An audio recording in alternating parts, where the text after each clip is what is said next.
واقعہ معراج پیش آیا تو اسی مناسبت سے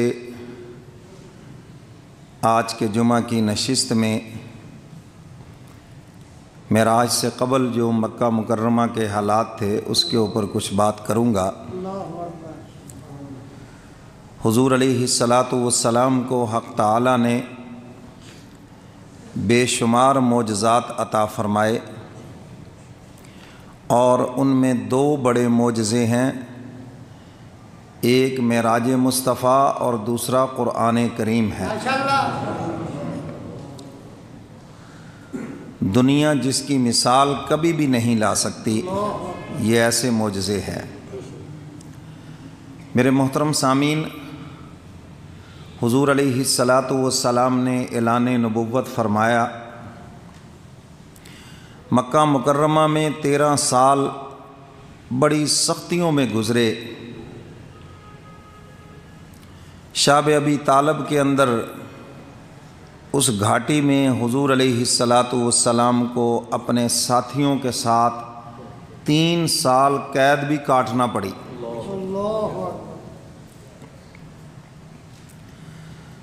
آپ علیہ الصلاۃ والسلام جنت سے تشریف لائے، جنت میں تشریف لے گئے، پھر اتنی تکلیفیں دین کے لیے برداشت کی ہیں، اور میں اور آپ بھی ہم دیکھ لیں کہ ہم نے دین کے لیے برداشت کیا کیا ہے۔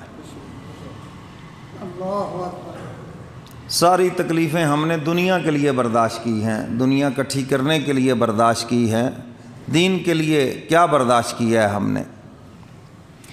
تو میرے محترم سامعین، انسان جتنی بڑی قربانی دیتا ہے، حق تعالیٰ پھر اتنے ہی اس کے اوپر مہربان ہوتے ہیں، اور کسی بھی قربانی دینے والے کی قربانی کو اللہ ضائع نہیں کرتے۔ تو اس لیے دین کے لیے اگر کوئی تکلیف آ گئی، اللہ کے لیے کوئی تکلیف آ گئی، کوئی مزاج کے خلاف ہو گیا ہے، تو اس کو برداشت کریں، اس کے اوپر بہت بڑا اجر و ثواب ہے۔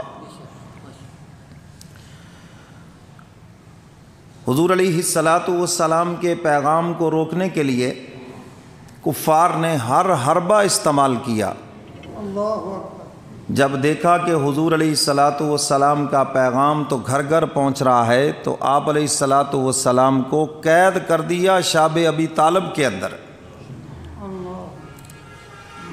اور سیدہ خدیجۃ الکبریٰ رضی اللہ تعالی عنہا مکہ کی رئیس خاتون تھی، آپ کی پہلی زوجہ محترمہ اور شہزادی تھی۔ شعب ابی طالب میں اتنی تکلیف برداشت کی کہ گھاس کھا کر وہاں گزارا کیا، جس سے انتڑیوں میں انفیکشن ہوا اور یہی ان کی موت کا سبب بنا۔ حضور کے ساتھ صحابہ قید تھے، تو ابو جہل اپنی پارٹی کے ساتھ پہاڑی پہ بیٹھ کے آوازیں لگاتا، کہکے لگاتا اور بکواس کرتا، کیا ملا تمہیں حضور کا ساتھ دے کر، کلمہ پڑھ کے کیا ملا تمہیں؟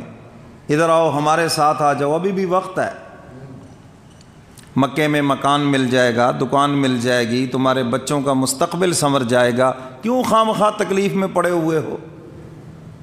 چھوڑ دو حضور کا ساتھ۔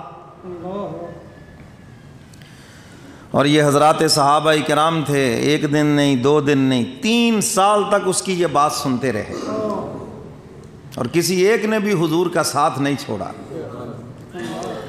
اللہ تعالیٰ نے ایسے تو نہیں دنیا میں ان کو جنت کے سرٹیفکیٹ عطا فرما دیے، اتنی بڑی قربانی لی گئی۔ شعب ابی طالب سے رہا ہوئے، ابھی یہ زخم تازہ تھے کہ سیدہ خدیجۃ الکبریٰ رضی اللہ تعالی عنہا داغ مفارقت دے گئیں،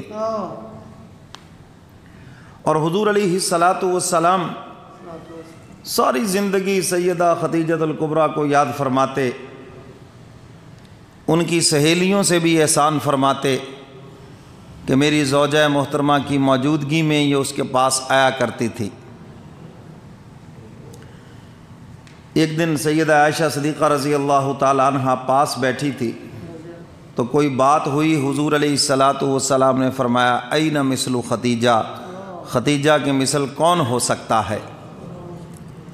اما عائشہ نے عرض کیا یا رسول اللہ صلی اللہ علیہ وسلم، آپ کے پاس نوجوان بیویاں موجود ہیں، اور اشارہ اپنی طرف تھا، تو آپ اس مکہ کی بوڑھی خاتون کو یاد کر رہے ہیں۔ حضور علیہ الصلاۃ والسلام نے فرمایا عائشہ، ختیجہ کی مثل کون ہو سکتا ہے؟ جب دنیا مجھے محروم کر رہی تھی اس نے سارا مال میرے قدموں پہ قربان کر دیا،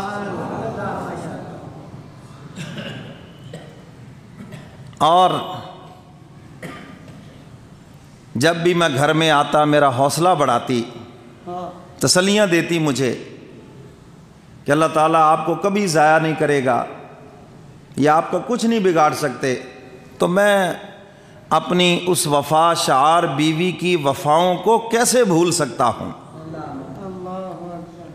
تو اس لیے اس کی مثل کوئی نہیں ہو سکتا۔ خواتین کی قربانی کی قدر کرنی چاہیے، یہ سنت نبوی ہے۔